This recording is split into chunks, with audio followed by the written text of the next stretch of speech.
Hello, I'm Jessica with Stay Cozy Creative Co. and welcome back to my channel where I share all things hand knitting, hand crochet, chunky yarns, inspiration, and tutorials to help you get started or to continue on your journey with this craft. And today I just finished this pastel color granny square tote and I'm loving it. So I wanted to share a little bit about this and then about some other things made with the granny squares.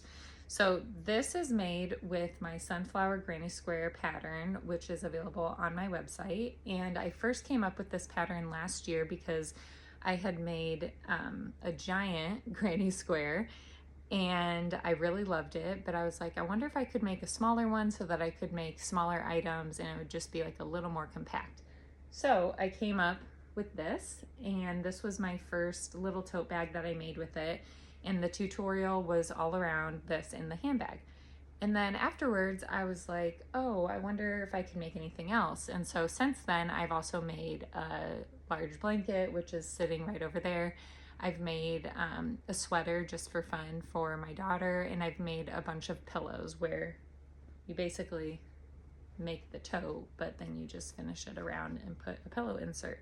So I have tutorials that are on my channel that show you all the different variations and how to piece together the granny squares in different ways. And this tote is the newest iteration of that.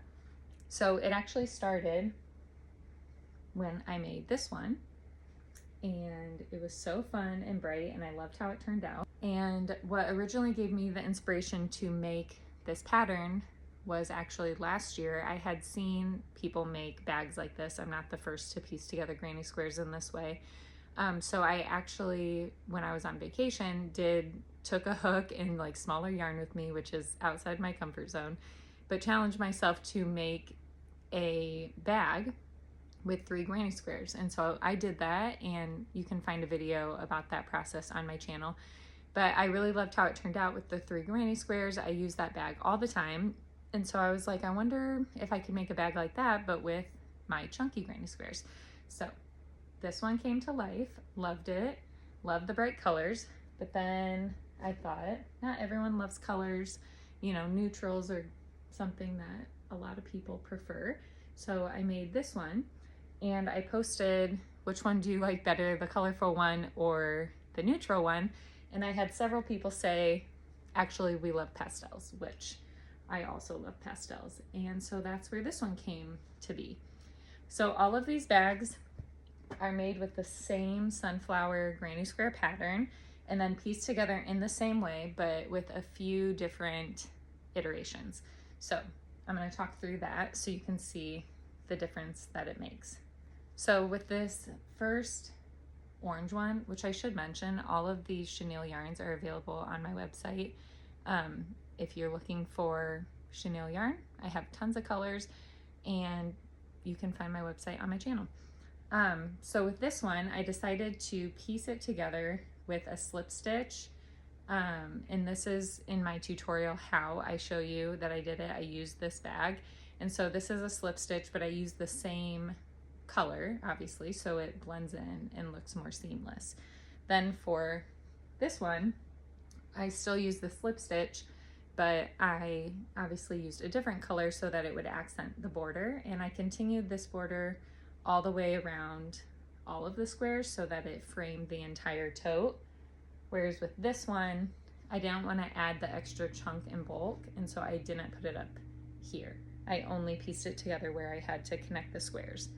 So then with this one, use the same slip stitch connector and only did it down at the bottom. I decided that I liked the different color up here, and since I was using the lighter cream for the handbag or for the handle, that I didn't want the cream up here.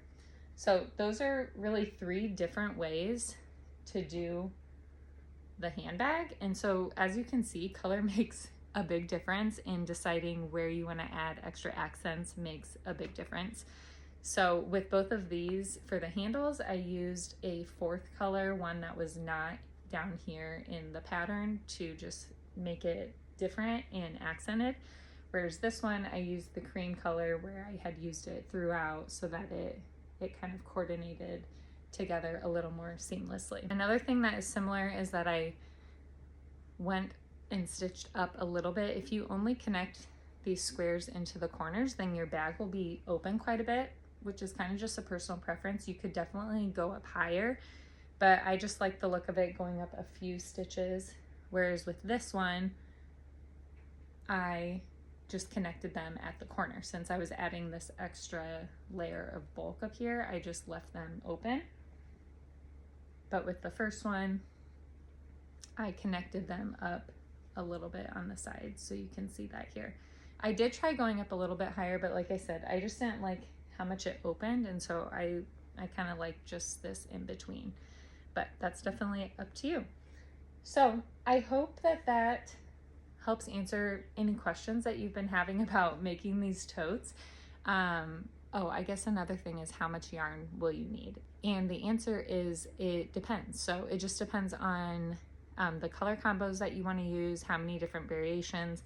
Obviously with this one I added in a fourth color, same with this, so you need an extra skein for that extra color. But like with the orange here, I think I used 2 skeins to make the 3 of them, whereas I would only use 1 of the sunshine yellow and then 1 of the flamingo pink. So you still would need, so 1, 2, 3, 4, 5 skeins to make this style. And then I think this was similar since I did the same kind of like color placement. And then with this one, I ended up, I think, still actually using 5 skeins. Now that I'm thinking about it, because I have 1, 2, 3, 4 colors, but with using this cream on all of the petals, and then also as the accent, I did run out. So I needed just like a little bit more.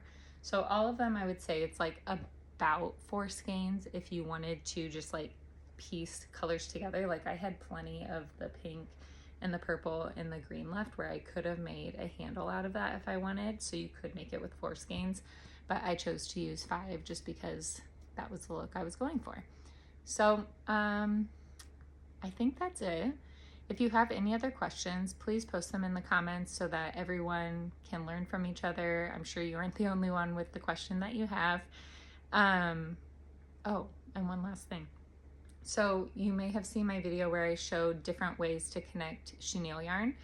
And one of my favorite ways is with a lighter. And so I use that way throughout the squares because I find that it's just a little more seamless. You don't have the bulk of a knot there.